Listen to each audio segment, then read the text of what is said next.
ইরানের রাডার ও ড্রোন নিয়ন্ত্রণ কেন্দ্র লক্ষ্য করে যুক্তরাষ্ট্রের হামলা, জবাবে মার্কিন ঘাঁটিতে আঘাতের দাবি আইআরজিসির। শান্তি চুক্তি নিয়ে নতুন করে অনিশ্চয়তা। চুক্তি লঙ্ঘন করে লেবাননে আরও আগ্রাসী দখলদার বাহিনী, নারী সহ নিহত ৮। অভিযান জোরদারের নির্দেশ নেতানিয়াহুর। হিজবুল্লাহর পাল্টা আঘাতে ইসরায়েলি সেনা নিহত। মিয়ানমারের উত্তর পূর্বাঞ্চলে বিস্ফোরক গুদামে ভয়াবহ বিস্ফোরণ, ৫৫ জন নিহত, আহত ৭০।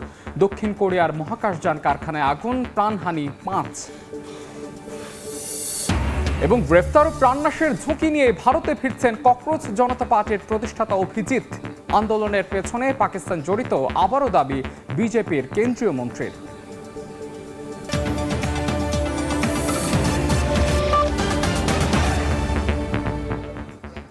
আন্তর্জাতিক সময়ের সঙ্গে আছে আমি মাহাদি ইসলাম ধ্রুব। ইরানের গরুক শহর ও কাশেম দ্বীপে ড্রোন নিয়ন্ত্রণ কেন্দ্র এবং রাডার স্থাপনায় বিমান হামলা চালিয়েছে যুক্তরাষ্ট্র। তেহরানের কার্যক্রমকে অযৌক্তিক আগ্রাসন আখ্যা দিয়ে মার্কিন সেন্টকম জানায়, যুদ্ধবিরতির মধ্যে নিজেদের সম্পদ ও স্বার্থ রক্ষার স্বার্থে তাদের এই পদক্ষেপ। জবাবে কুয়েতে মার্কিন সামরিক ঘাঁটি লক্ষ্য করে পাল্টা হামলা চালিয়েছে ইরান। যুদ্ধবিরতি বজায় রেখে দুদেশের পাল্টাপাল্টি হামলায় শান্তি চুক্তির আলোচনা নিয়ে নতুন করে অনিশ্চয়তা দেখা দিয়েছে। যুদ্ধবিরতির মধ্যেই পাল্টাপাল্টি হামলার দাবি করেছে যুক্তরাষ্ট্র ও ইরান। মার্কিন সেন্টকম এক বিবৃতিতে জানায়, ইরানের গুরক শহর ও কাশেম দ্বীপে রাডার, বিমান প্রতিরক্ষা ব্যবস্থা এবং ড্রোন নিয়ন্ত্রণ কেন্দ্র লক্ষ্য করে হামলা চালিয়েছে তারা। আঞ্চলিক জলসীমায় মার্কিন স্বার্থ ও নৌ চলাচলের নিরাপত্তার জন্য আত্মরক্ষামূলক হামলা চালানো হয় বলে দাবি করা হয়েছে। মধ্যপ্রাচ্যে মার্কিন বাহিনী ও মিত্রদের নিরাপত্তা নিশ্চিত করতে প্রয়োজনীয় ব্যবস্থা অব্যাহত রাখার কথাও জানায় সংস্থাটি। অন্যদিকে মার্কিন এ হামলাকে যুদ্ধবিরতির লঙ্ঘন বলে আখ্যা দিয়েছে আইআরজিসি। কুয়েতে অবস্থিত যুক্তরাষ্ট্রের আলী আল সালেম বিমান ঘাঁটি লক্ষ্য করে ক্ষেপণাস্ত্র ও ড্রোন হামলা চালানোর দাবি করেছে তেহরান। তবে কুয়েতের সামরিক বাহিনী জানায়, তাদের আকাশ প্রতিরক্ষা ব্যবস্থা এসব হামলা প্রতিহত করতে সক্ষম হয়েছে। মার্কিন আগ্রাসন পুনরাবৃত্তি হলে তার জবাব আরও কঠোর হবে বলে সতর্ক করেছে ইরান। যুদ্ধবিরতি কার্যকর থাকলেও দুই দেশের পাল্টাপাল্টি হামলার দাবি ভিন্ন বার্তা দিচ্ছে, যা সম্ভাব্য শান্তি চুক্তি ও কূটনৈতিক আলোচনার ভবিষ্যৎ নিয়েও নতুন করে উদ্বেগ তৈরি করেছে। বিশ্লেষকরা বলছেন, সংশ্লিষ্ট পক্ষগুলোর জন্য মধ্যপ্রাচ্যে স্থিতিশীলতা বজায় রাখাই এখন বড় চ্যালেঞ্জ। বরকতুল্লাহ, সময় সংবাদ।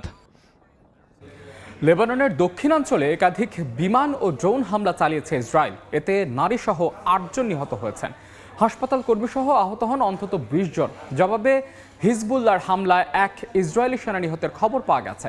এদিকে ৯০০ বছরের পুরনো বিওফোর্ট দুর্গ দখলের পর হিজবুল্লাহ নিয়ন্ত্রিত এলাকাগুলোতে অভিযান আরও জোরদারের নির্দেশ দিয়েছেন ইসরায়েলি প্রধানমন্ত্রী। যুদ্ধবিরতির তোয়াক্কা না করে দক্ষিণ লেবাননে হামলা জোরদার করেছে ইসরায়েল। স্থানীয় সময় রোববার বিভিন্ন শহরে বিমান ও ড্রোন হামলা চালায় দখলদার বাহিনী। টাইরের কাছে অবস্থিত আব্বাসিয়েহ ও হাসপাতাল সংলগ্ন এলাকাও লক্ষ্যবস্তু বানানো হয়। দিনভর হামলায় বেশ কয়েকজন নিহত হয়েছে বলে জানা গেছে। হাসপাতাল কর্মীসহ আহত হয়েছেন অনেকে। হামলার পর ধ্বংসস্তূপের নিচে নিখোঁজদের সন্ধানে উদ্ধার অভিযান শুরু করে স্থানীয়রা। পাল্টা জবাবে হিজবুল্লাহ ড্রোনের আঘাতে এক ইসরায়েলি সেনা নিহত হয়েছেন বলে দাবি করেছে দখলদার বাহিনী। এছাড়া ইসরায়েলের উত্তরাঞ্চলে আকাশ প্রতিরক্ষা ব্যবস্থায় শত্রুপক্ষের যুদ্ধবিমান শনাক্তের দাবি করা হয়েছে। পাশাপাশি লেবানন থেকে ছোড়া দুটি প্রজেক্টাইল ভূপাতিতেরও কথা জানিয়েছে তারা। একই সঙ্গে যুদ্ধ শুরু হওয়ার পর থেকে হিজবুল্লাহর ৯০০-র বেশি সদস্যকে হত্যার দাবি করেছে নেতানিয়াহু বাহিনী। এমন পরিস্থিতির মধ্যে লেবাননে স্থল অভিযান আরও বিস্তারের নির্দেশ দিয়েছেন ইসরায়েলি প্রধানমন্ত্রী বিনয়ামিন নেতানিয়াহু। তিনি বলেন, সেনাদের হিজবুল্লাহ নিয়ন্ত্রিত এলাকার আরও ভেতরে প্রবেশ এবং অভিযান আরও জোরদার করতে হবে। বিউফোর্ট দুর্গ ও আশপাশের কৌশলগত এলাকা দখলকে বড় অগ্রগতি হিসেবেও উল্লেখ করেন তিনি। আমাদের যোদ্ধারা বিউফোর্ট ঘাঁটি দখল করে সেখানে ইসরায়েলের পতাকা উত্তোলন করেছে। আমি আইডিএফকে লেবাননে অভিযান আরও বাড়ানোর নির্দেশ দিয়েছি। আর এখন নির্দেশ হলো হিজবুল্লাহ নিয়ন্ত্রিত এলাকাগুলোর আরও ভেতরে যাওয়া এবং অভিযান বাড়ানো। এদিকে চলমান সংঘাতে লেবাননে ১২ লাখের বেশি মানুষ বাস্তুচ্যুত ও ৩,০০০-এর বেশি মানুষের মৃত্যু হয়েছে বলে জানিয়েছে দেশটির সরকার। পরিস্থিতি নিয়ে উদ্বেগ প্রকাশ করেছে কাতার। ইসরায়েলের হামলা ও স্থল অভিযান আন্তর্জাতিক আইনের লঙ্ঘন উল্লেখ করে এটি দ্রুত বন্ধ হওয়া উচিত বলেও মন্তব্য করেছে দেশটি। নাসরিন রুমি, সময় সংবাদ। যুদ্ধবিরতির মধ্যেও গাজায় থেমে নেই ইসরায়েলি আগ্রাসন। রোববারও উপত্যকার একটি ক্যাফে ও বন্দরে দখলদার বাহিনীর হামলায় 3 জন নিহত হন। পশ্চিম তীরেও এক ফিলিস্তিনির প্রাণহানির খবর পাওয়া গেছে। এদিকে বিদ্যুৎ সংকটে পড়েছে গাজার হাসপাতালগুলো। এমন পরিস্থিতিতে ইসরায়েলি প্রধানমন্ত্রীর নিয়ন্ত্রণ বাড়ানোর ঘোষণায় নিন্দা জানিয়েছে হামাস।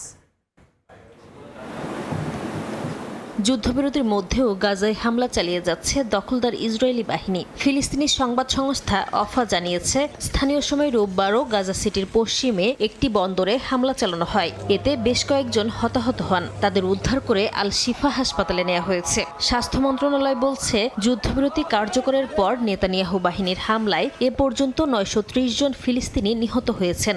আহত হয়েছেন প্রায় 3000। অধিকৃত পশ্চিম তীরেও থেমে নেই ইসরায়েলি বর্বরতা। রোববার দখলদারদের গুলিতে ফিলিস্তিনি নিহতের খবর পাওয়া গেছে। জেরুজালেম গভর্নরের দাবি, নিহত ব্যক্তি আলরাম এলাকায় বিভাজন দেয়াল পার হয়ে কর্মস্থলে যাওয়ার চেষ্টা করলে তাকে গুলি করা হয়। এদিকে ইসরায়েলি প্রধানমন্ত্রী বিনিয়ামিন নেতানিয়াহুর গাজা উপত্যকার 70% নিয়ন্ত্রণ বাড়ানোর ঘোষণার নিন্দা জানিয়েছে হামাস।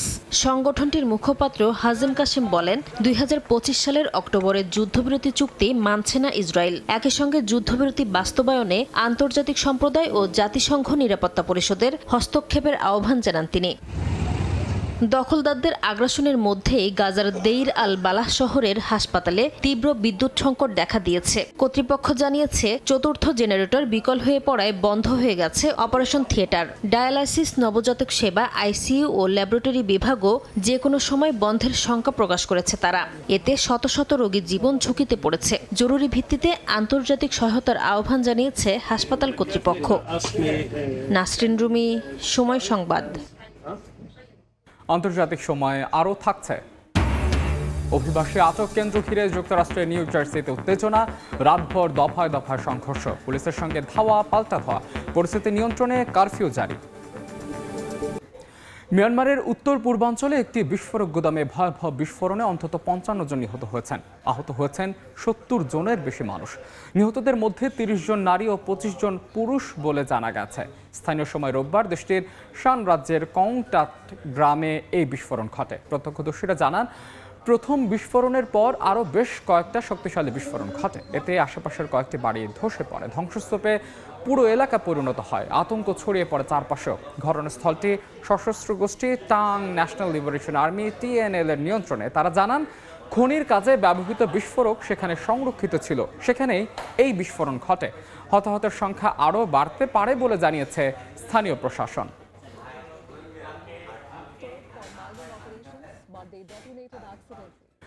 দক্ষিণ কোরিয়ার মহাকাশযান কারখানায় বিস্ফোরণে 5 জন নিহত হয়েছেন, আহত হয়েছেন আরও 2 জন। সোমবার স্থানীয় সময় সকালে দেশটির প্রতিরক্ষা সংস্থা হানওয়া অ্যারোস্পেসের কারখানায় এই বিস্ফোরণ হয়।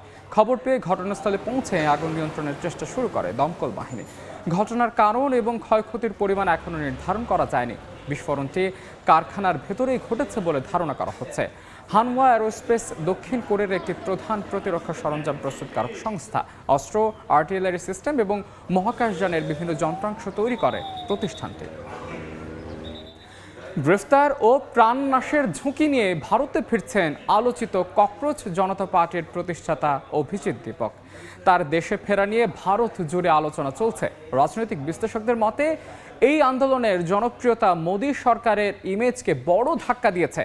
এদিকে অনলাইন ভিত্তিক প্রতিরোধ আন্দোলন ককরোচ জনতা পার্টির পেছনে পাকিস্তানের হাত রয়েছে বলে আবারও দাবি করেছে কেন্দ্রীয় মন্ত্রী কিরণ রিজিজু।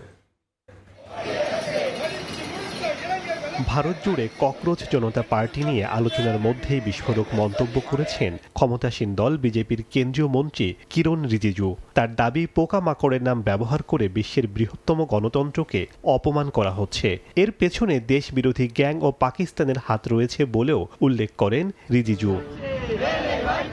বিশ্লেষকরা মনে করছেন, ভারতের ইতিহাসে নরেন্দ্র মোদীর 12 বছরের শাসনের বিরুদ্ধে সবচেয়ে বড় অনলাইন প্রতিরোধের নাম ককরোচ জনতা পার্টি বা CJP। দেশটির যুব সমাজের একাংশের ক্ষোভকে পুঁজি করে মাত্র কয়েকদিনে ইনস্টাগ্রামে এই গ্রুপের ফলোয়ার সংখ্যা ছাড়িয়ে গেছে 23 মিলিয়ন, যা ক্ষমতাসীন দল বিজেপির ফলোয়ারের চেয়েও অনেক বেশি। এই ঝড়ের নেপথ্যে আছেন ৩০ বছর বয়সী তরুণ অভিজিৎ দীপক। বোস্টন ইউনিভার্সিটির এই গ্র্যাজুয়েট বর্তমানে মার্কিন যুক্তরাষ্ট্রে অবস্থান করছেন। দেশে ফিরলে বিমানবন্দর থেকেই তাকে আটক করা হতে পারে বলে আশঙ্কা প্রকাশ করেন তিনি। এটি এমন একটি আন্দোলন যা আমরা সামনে এগিয়ে নিয়ে যাব।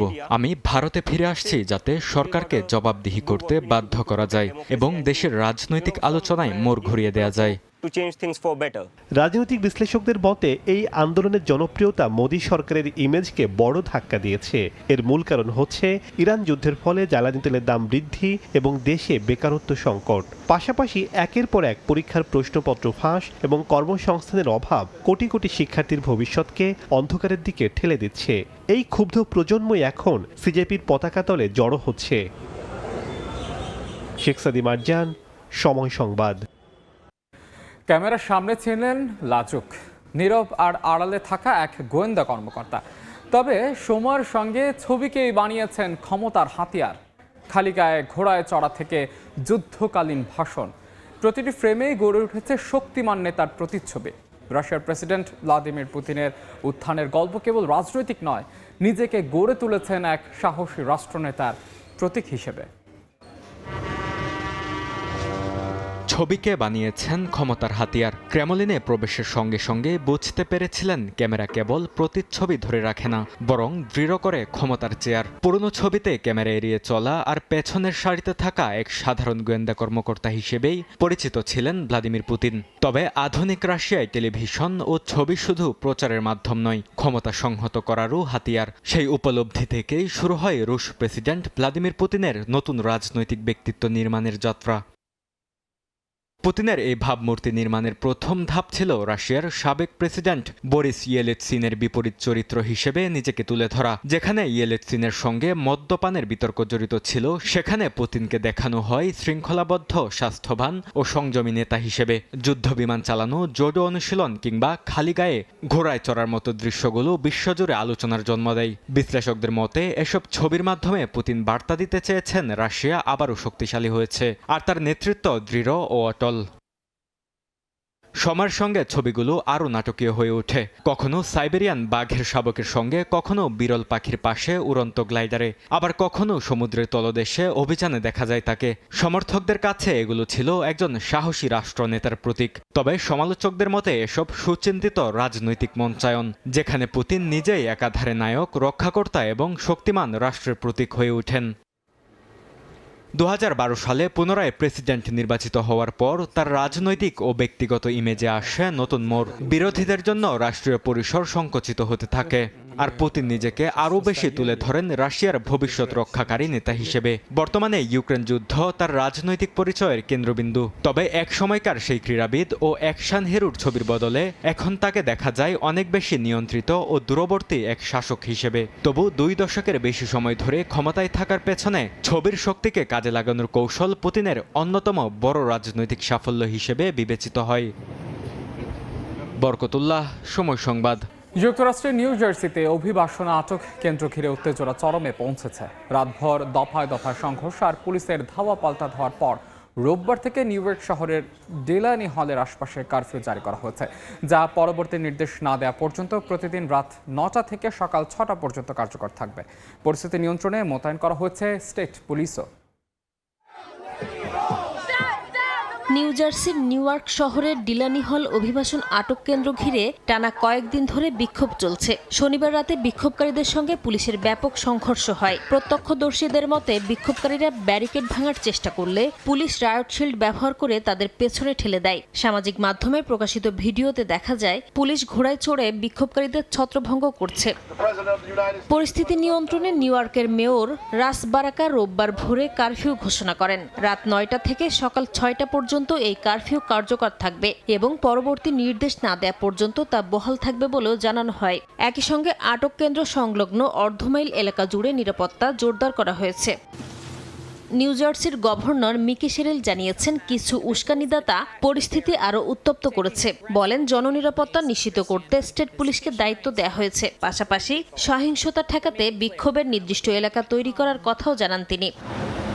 ডিলানি হল কেন্দ্রটি পরিচালনা করছে জিইও গ্রুপ, যেখানে মার্কিন অভিবাসন কর্তৃপক্ষ আইসিই কাজ করছে। অনেকদিন ধরে কেন্দ্রের ভেতরে মানবিক পরিস্থিতি নিয়ে অভিযোগ তুলে কিছু বন্দী অনশন ও কাজ বন্ধ করে প্রতিবাদ জানিয়েছে বলেও জানা গেছে। নাসরিন রুমি, সময় সংবাদ। আন্তর্জাতিক সময় আরও থাকছে। গ্রিসের ঐতিহাসিক পসেইডন মন্দিরের উপর দেখা মিলল বিরল ব্লু মুনে। মহাজাগতিক দৃশ্য দেখতে ভিড় জমান অসংখ্য দর্শনার্থী। স্তন ক্যান্সার চিকিৎসায় নতুন এক ডিএনএ পরীক্ষার মাধ্যমে আগেই জানা যাবে কোন রোগের ক্ষেত্রে কেমোথেরাপি কার্যকর হবে আর কার ক্ষেত্রে হবে না। যুক্তরাজ্যের এক গবেষণায় দেখা গেছে বিপুল সংখ্যক রোগী শুধু হরমোন থেরাপিতে সমান সুফল পেতে পারেন। ফলে কেমোথেরাপির কষ্টকর পার্শ্ব প্রতিক্রিয়া এড়ানোর সুযোগ তৈরি হচ্ছে এবার।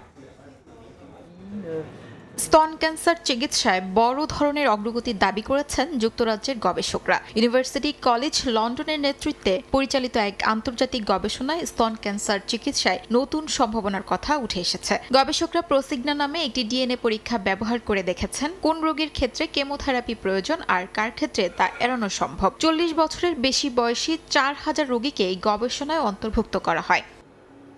গবেষণার ফলাফল বলছে অংশগ্রহণকারীদের 2/3 বেশি রোগীর ক্ষেত্রে কেমোথেরাপি না দিয়েও শুধু হরমোন থেরাপির মাধ্যমে কার্যকর চিকিৎসা সম্ভব। প্রসিগনা পরীক্ষায় 50টি জিনের কার্যক্রম বিশ্লেষণ করে ক্যান্সার পুনরায় ফিরে আসার ঝুঁকি নির্ধারণ করা হয়। গবেষণায় দেখা যায় যেসব রোগী কেমোথেরাপি ছাড়াই চিকিৎসা নিয়েছেন তাদের 5 বছর বেঁচে থাকার হার ছিল 93.7%। অন্যদিকে কেমোথেরাপি নেওয়া রোগীদের ক্ষেত্রে এই হার ছিল 94.9%। অর্থাৎ দুই দলের ফলাফলের মধ্যে পার্থক্য খুবই সামান্য।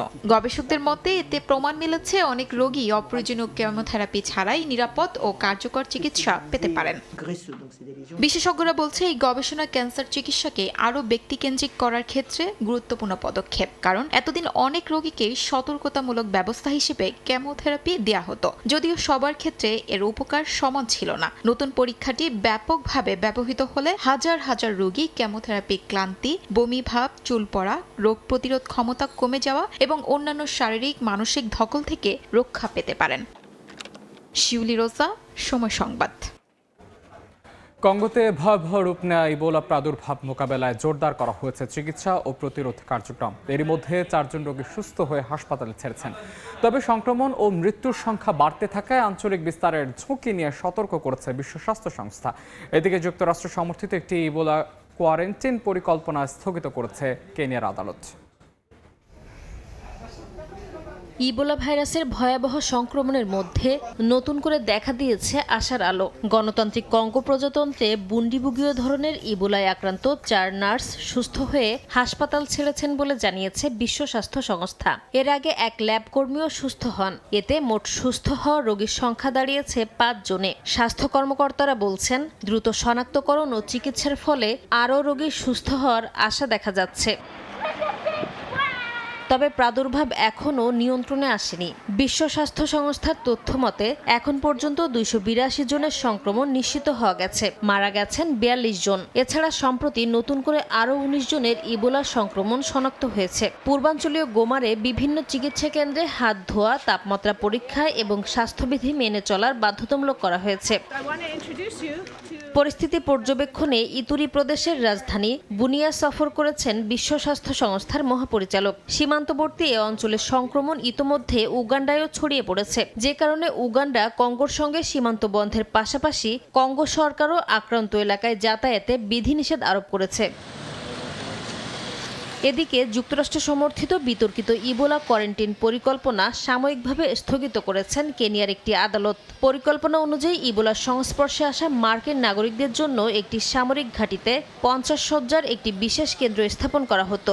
আদালতের এই সিদ্ধান্তে কেনিয়া জুড়ে মিশ্র প্রতিক্রিয়া দেখা গেছে। কেউ এটিকে জনস্বাস্থ্য সুরক্ষার পদক্ষেপ হিসেবে দেখছেন, আবার কেউ মনে করছেন এতে আঞ্চলিক স্বাস্থ্য নেতৃত্ব দেওয়ার একটি সুযোগ হাতছাড়া হলো।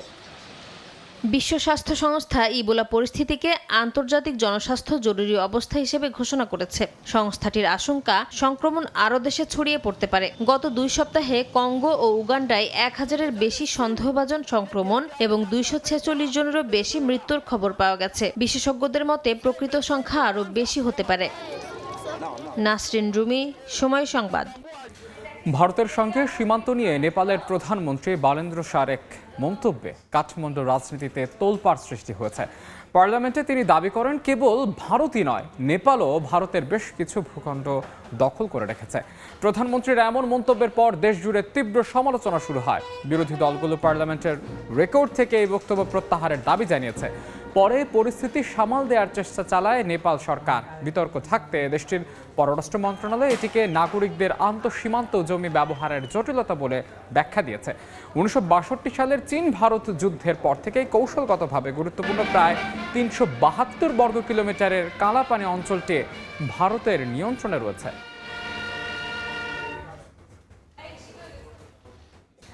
সিরিয়ায় ফোরাত নদীর পানি বেড়ে বন্যা দেখা দিয়েছে। দেইর আল জোর প্রদেশে বিস্তীর্ণ কৃষিজমি ও বসত বাড়ি ডুবে গেছে। পানিবন্দী হয়ে পড়েছেন বহু বাসিন্দা। স্থানীয় কর্তৃপক্ষ বলছে নদীর পানি স্বাভাবিক স্তরের চেয়ে অন্তত 3 মিটার বেড়ে গেছে। বন্যার তীব্রতা না কমায় ক্ষয়ক্ষতির পরিমাণ বাড়ার আশঙ্কা করা হচ্ছে।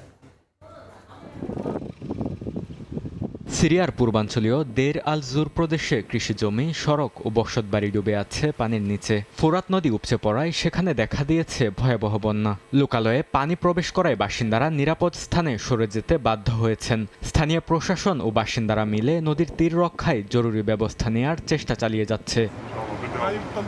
দের আল জুরের সরকারি কৃষি দফতরের প্রধান জানান, বন্যার আগে নদীর স্বাভাবিক উচ্চতার তুলনায় পানির স্তর প্রায় 3 মিটার বেড়েছে। ক্ষতিগ্রস্ত কৃষকরা অভিযোগ করেন, পানি ঘরবাড়িতে ঢুকে পড়লেও প্রয়োজনীয় যন্ত্রপাতি ও সহায়তা পেতে দীর্ঘ সময় অপেক্ষা করতে হচ্ছে। বাঁধ বন্ধের জন্য সাহায্য চাওয়া হয়েছে, তবে সময়মতো সহায়তা না পৌঁছানোয় বিস্তীর্ণ এলাকা প্লাবিত হয়েছে, যা স্থানীয়দের মধ্যে ক্ষোভ ও উদ্বেগ বাড়িয়েছে। পানি এখন ঘরবাড়ির ভেতরে ঢুকে পড়েছে। সকাল থেকে আমরা এই ভাঙন বন্ধ করার জন্য প্রয়োজনীয় যন্ত্রপাতি চেয়েছিলাম, তবে বিকেল পর্যন্ত কোনো সহায়তা পৌঁছায়নি। ততক্ষণে পানি বেড়ে অসংখ্য বাড়িঘর প্লাবিত হয়েছে। চলতি বছর স্বাভাবিকের চেয়ে বেশি বৃষ্টি হয়েছে প্রদেশটিতে। পরিস্থিতি নিয়ন্ত্রণে রাখতে ইউফ্রেটিস বাঁধের কয়েকটি গেট খুলে দেয় বন্যা পরিস্থিতি সৃষ্টি হয় সেখানে। কৃষি বিভাগের প্রাথমিক হিসাব অনুযায়ী এখন পর্যন্ত অন্তত 500 হেক্টরের বেশি কৃষিজমি ক্ষতিগ্রস্ত হয়েছে।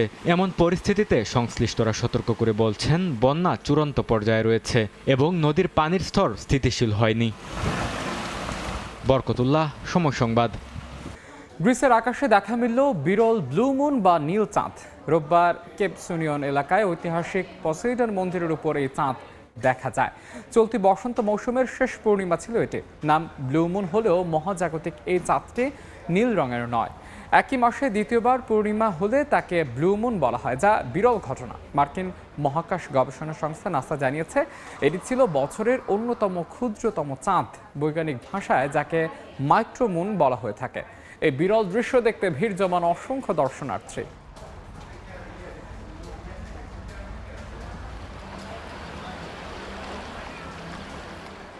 দক্ষিণ কোরিয়ায় উন্নত কৃষি গবেষণা, আধুনিক প্রযুক্তি এবং কৃষকদের অক্লান্ত পরিশ্রমের সফল প্রতীক কোরিয়ান স্ট্রবেরি। চমৎকার স্বাদ আর অসাধারণ গুণগত মানেরকে স্ট্রবেরি জয় করেছে বিশ্ববাজার। বিশেষ করে দক্ষিণ পূর্ব এশিয়ার বাজারে কোরিয়ান স্ট্রবেরির সুনাম এখন শীর্ষে। সম্পূর্ণ নিয়ন্ত্রিত পরিবেশ ও আধুনিক স্মার্ট ফার্মিং প্রযুক্তির ছোঁয়ায় উৎপাদিত এই ফলের বার্ষিক রফতানি প্রায় অন্তত 10 বিলিয়ন কোরিয়ান ওন। দক্ষিণ কোরিয়া থেকে বিস্তারিত জানাচ্ছেন মোহাম্মদ হানিফ।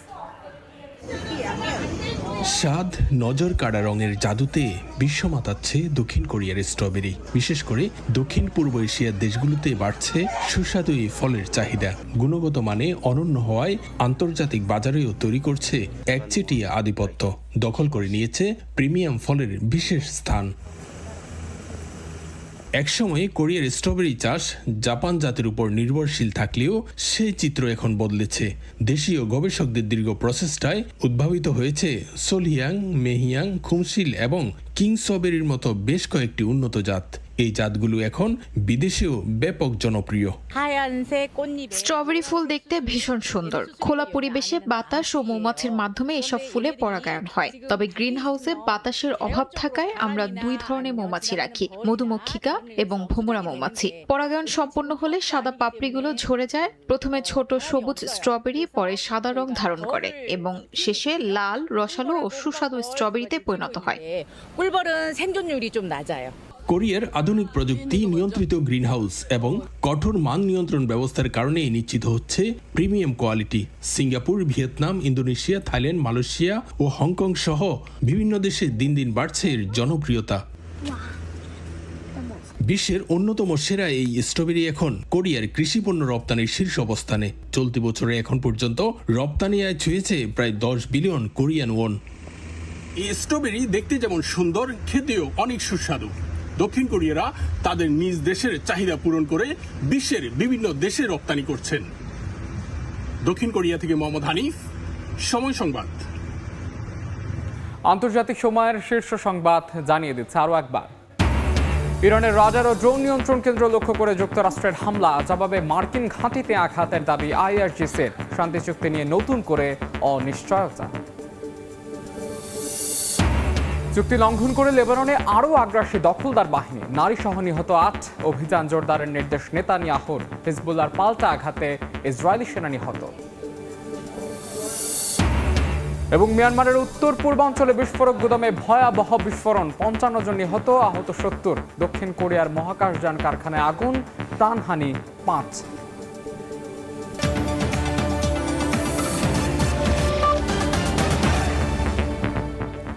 এই ছিল আন্তর্জাতিক সময়ের এখনকার আয়োজন। এরপর বিকেল 5টার সময় সংবাদ নিয়ে সঙ্গে থাকবেন সহকর্মী সাইফুল রুদ্র। ধ্রুব, আপনাকে ধন্যবাদ। বিকেল 5টার সময় সংবাদ নিয়ে আসছে কিছুক্ষণ পর, সঙ্গে থাকুন সময়।